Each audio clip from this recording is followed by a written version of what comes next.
Hey guys, this is Caleb here.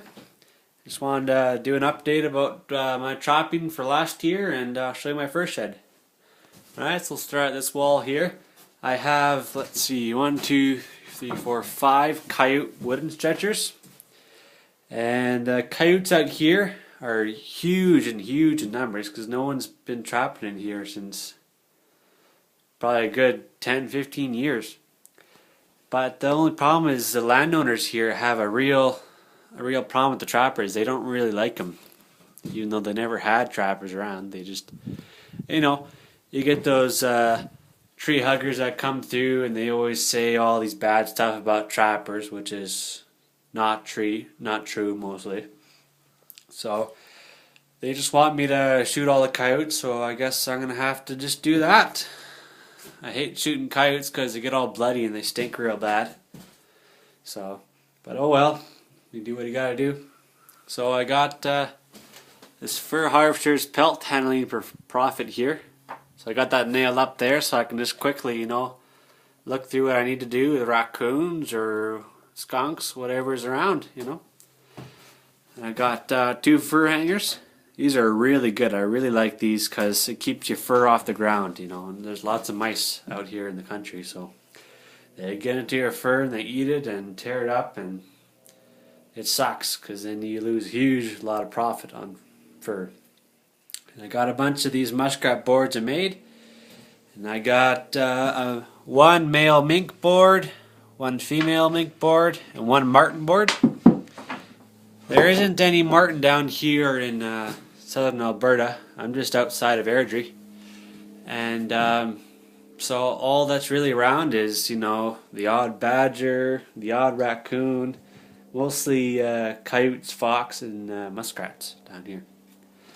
And these wire muskrats, they're our number one, let's see what they're called here, number one muskrat lure, muskrat stretcher. Got 3 of those. They work really well. They dry off your pelts and overnight they're perfect.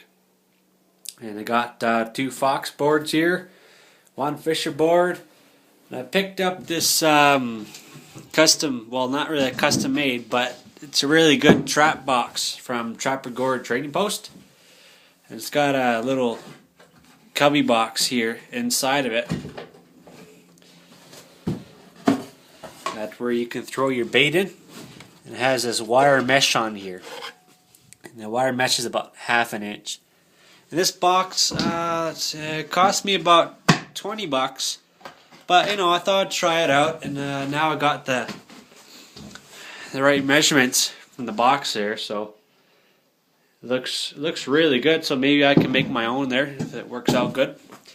So it's got this wire thing at the back, so you can hang it up in a tree, like say up on here. And then you stick your condy bear up into there, and you got your bait hanging there. And then you got these little hooks. So you stick your trap up in there, and you stick a hook through it, like through this part here, and then it holds your trap on both sides. So any marten or fisher or anything that wants to stick its head up in there, you'll catch them real good. And so those will work nice. And let's see, I got a bunch of these 110 Dukes. They're not bad quality, but they could be better, Up here in Canada, traps are a lot more expensive than down south. They're about $6.75 each. Per se, the PCS Outdoors has them for, I think it's $2.95 or $3, something like that. Real cheap. It's really nice. So I got about 50 of these, and then I got about 6 or 8 of these 1.5 long springs. What I did to set up this nice trap thing here is I just put a 1/2 of a 2x4 across the back there, and then just nailed it in really good, and then it can hold up all that weight, so it's really nice. So I can just grab my traps and go.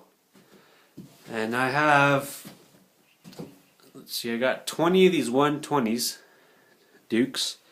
I have 6 of these 330s. I picked up this new LDL trap here, so if you guys know anything about these LDLs, give me a shout, that'd be great. I'd like to know more about them and see what kind of quality they work. And I also got Duke 220.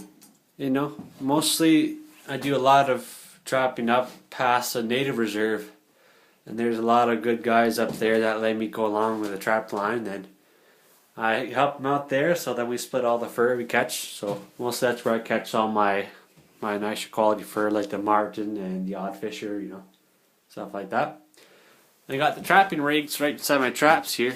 So this is the one for Alberta, and it just shows all different kinds of stuff and exactly what you need to know for trapping and stuff. So it's really good. And then I got one snowshoe there, other one's in the garage, and got some lures in here. I tried some Hoffman lures there, and you know, I got a Barnes one, and I just trying out different ones just to see how they work. And this Barnes lure didn't seem to do all that good for me, but most people find it real good. I have these Foresight lures, and they're really popular in Alberta, so I got quite a few of those. For weasel lure, I got a beaver one, and I got Coyote Delight. And then I picked up one of these beaver skinner knives from Trapper Gord there. They're a really nice piece to work with. And I got this new blade. A lot of trappers seem to be using them here, and I think it's called a piranha blade.